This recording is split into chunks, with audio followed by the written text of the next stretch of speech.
For your warm-up today, you will be answering the following questions. So let's start with question number 1. 10 to the 6th times 10 to the 8th.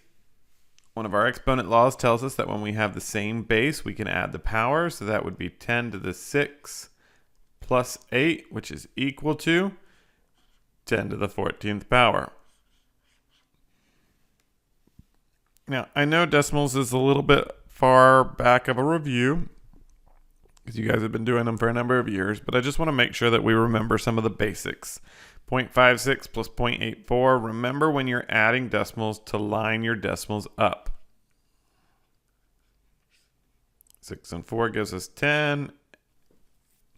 8 and 1 is 9 plus 5 is 14. Bring down the 1, and our decimal continues to line up. So 1.4 would be our solution.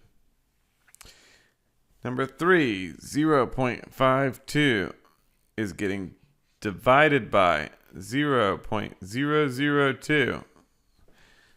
Please remember that the first thing you must always do is move your decimal all the way over to make a whole number. Now that requires us to move it 1, 2, 3 spaces, so we have to move this decimal inside the box 3 spaces as well. 1, 2, 3. Now, in this empty space, I need a 0 placeholder. My decimal is going after it. Go ahead and write your decimal up in your solution spot so that you don't forget where it goes. We now have a whole number 2 that's going into the value 520. So 2 into 5 goes 2 times with a remainder of 4 minus 1. Bring down the 2. 2 goes into 12 6 times. 6 times 2 is 12. Which gives me a 0. So a 0 will go in our final place. So we end up with 260. 8.1 times 0.003. So 8.1 is getting multiplied by 0.003. Now remember that lining up the decimals isn't as important in multiplying. I mean, it's not important at all. So we can multiply 3 times 1, which is 3, 3 times 8, which is 24. And then we need to count up how many decimal places we had in our original problem. We had 4. We've got to have 4 decimal places from the right of our problem. So we move over 1, 2, 3, 4 spaces, fill the empty space with a 0. And so we end up with 0.0243. Factoring. With factoring, I know these are not my preferred types of factoring. I've explained before that I would much rather see you factor stuff like 24x plus 18, where you need to factor because there's a variable. But this does serve some purpose in helping you understand adding as an operation with scientific notation. So we will do it. We want to first identify our GCF. Our GCF in both of these terms is a 6, which will leave us 24 divided by 6 is 4. 8 divided by 6 is 3. And we factored. 14 and 35 have a common GCF of 7, which leaves us a 2 and a 5 inside parentheses. 40 and 45 have a common GCF of 5. 5 times 8 plus 5 times 9 in parentheses. Operations with scientific notations. Now, if you haven't had an opportunity to do so already, I highly recommend that you print the guided notes that go along with this lesson because they are pretty in detail. It will keep you from writing down a lot of information. So, the rules for multiplication. When multiplying numbers written in scientific notation, first you multiply the decimals. Then you add the exponents. Now we're going to be adding, and I'll show you why, because we have like bases, we can add the powers. And then last, make sure that you have one digit, non-zero, in front of the decimal. So basically what we're looking for is our final answer to be in scientific notation. So let's look. We want to evaluate 7.2 times 10 to the third power, which is getting multiplied by 1.6 times 10 to the fourth power.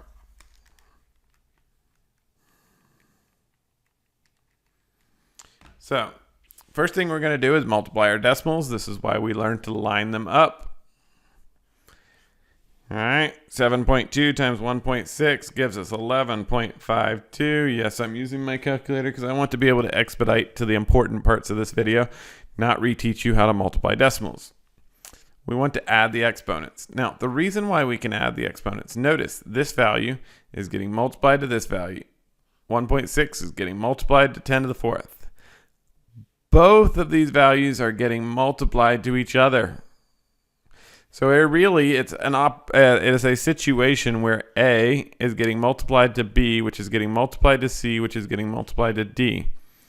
And we know that we can change the order of those. The order does not matter. So essentially what we're doing is we're changing the order to multiply A and C together. And we're going to multiply B and D together. And since B and D have like bases, we can add their powers. So 10 to the 3 plus 4 is equal to 10 to the 7th power. And we're simply going to take our values now and put them together. 11.52, which is my decimal value, times 10 to the 7th power, which is my current exponent power. Now, are we in scientific notation? Well, no, we're not. 11 is not less than 10. It's not greater than or equal to 1. So, since we do not fall in the appropriate range in our solution, we need to move the decimal over one place. So that's going to give us a 1.152. And we want to remember that when we move the decimal to the left, we're going to add to the power. So times 10 to the 8th power. Another way of looking at that is to ignore this 10 to the 7th for just a moment. Let's just take the value 11.52 and write it in scientific notation. If you were to do that, you would move the decimal one place to the left, which would give you 1.152 times 10. 1.152 times 10 is 11.52. Well, let's see what the power is, and then bring in that value that we erased, times 10 to the 7th. Well, notice here, I now have a leading term that is greater than or equal to 1, but less than 10. I also have two base 10 values that are identical, so we can add their powers, which is going to ultimately result in 1.152 times 10 to the 8th power. Go ahead and give this one a try and see how you do.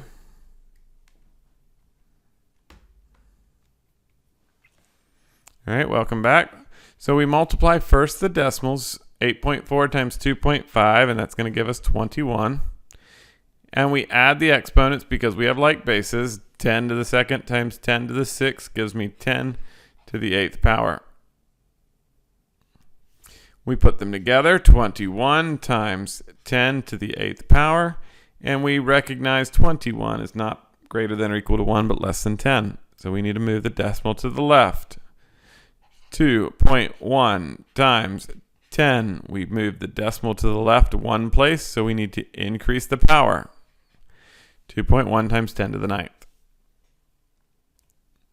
Rules for division. When dividing numbers written in scientific notation, divide the decimal number, subtract the exponents using our exponent rules, and make sure you have one digit, non-zero, in front of the decimal. In other words, a number greater than or equal to 1 but less than 10, our scientific notation expectation.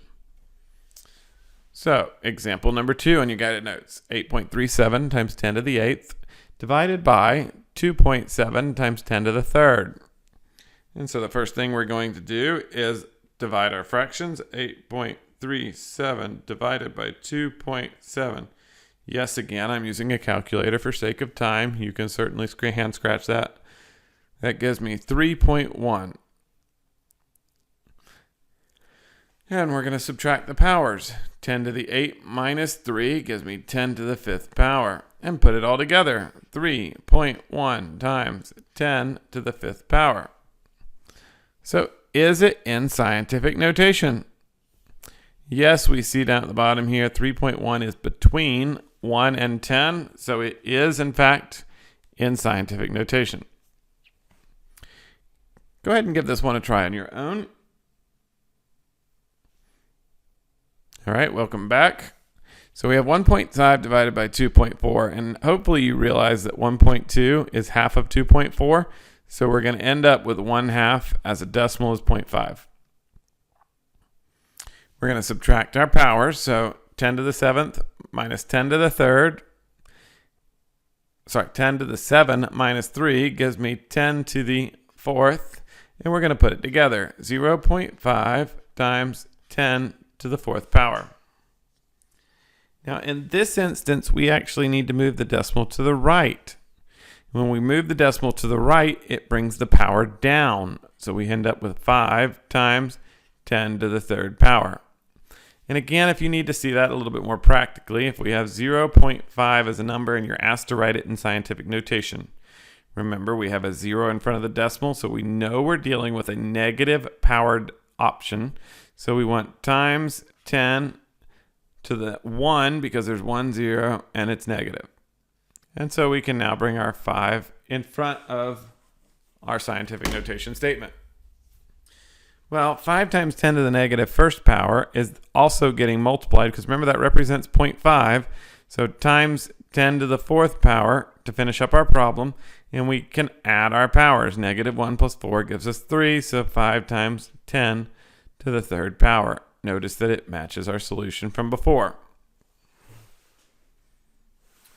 Rules for addition and subtraction. The rule for addition and subtraction is to make sure that your exponents are the same. Got to have the same base, got to have the same power.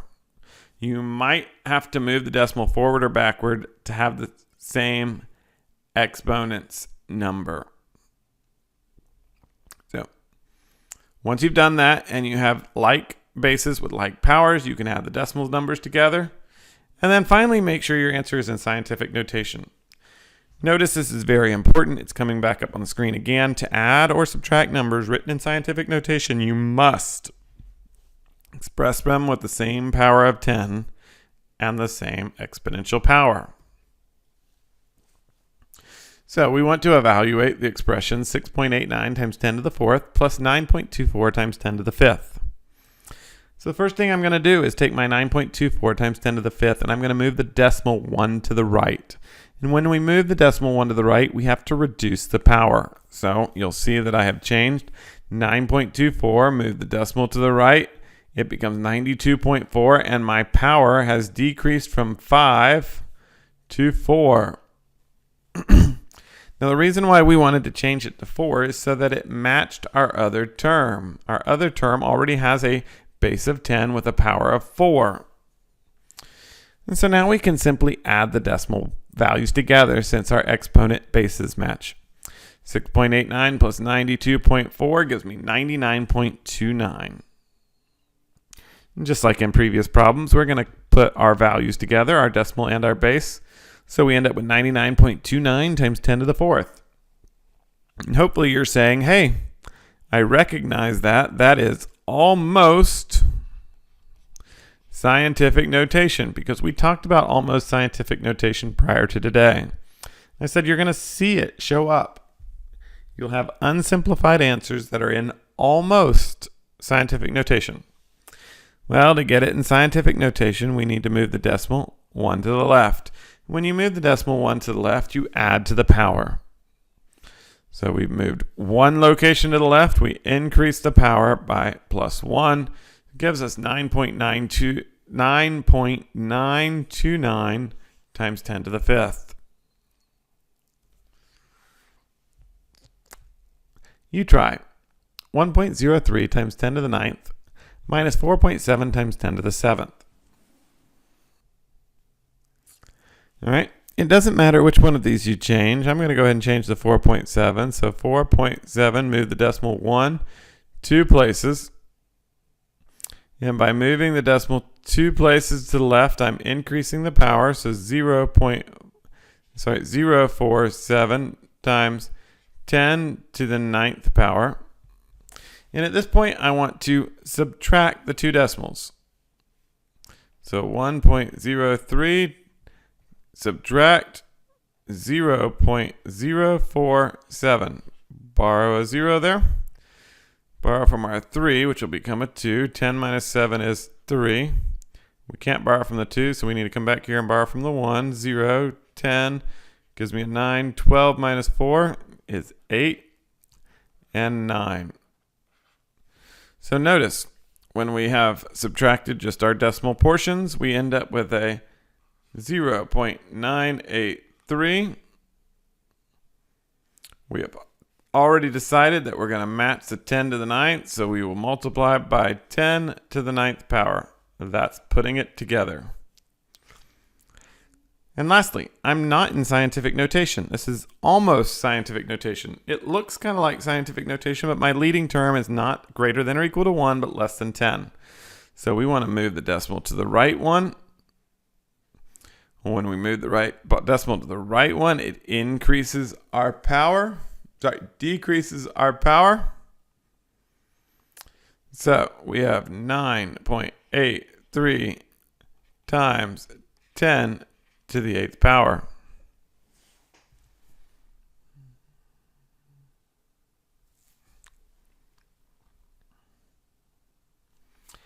Now, sometimes you end up with questions that are in standard and scientific notation. I think we've done enough practice problems, so you're welcome to do this one on your own, but I'm going to go ahead and stop the video here for the day.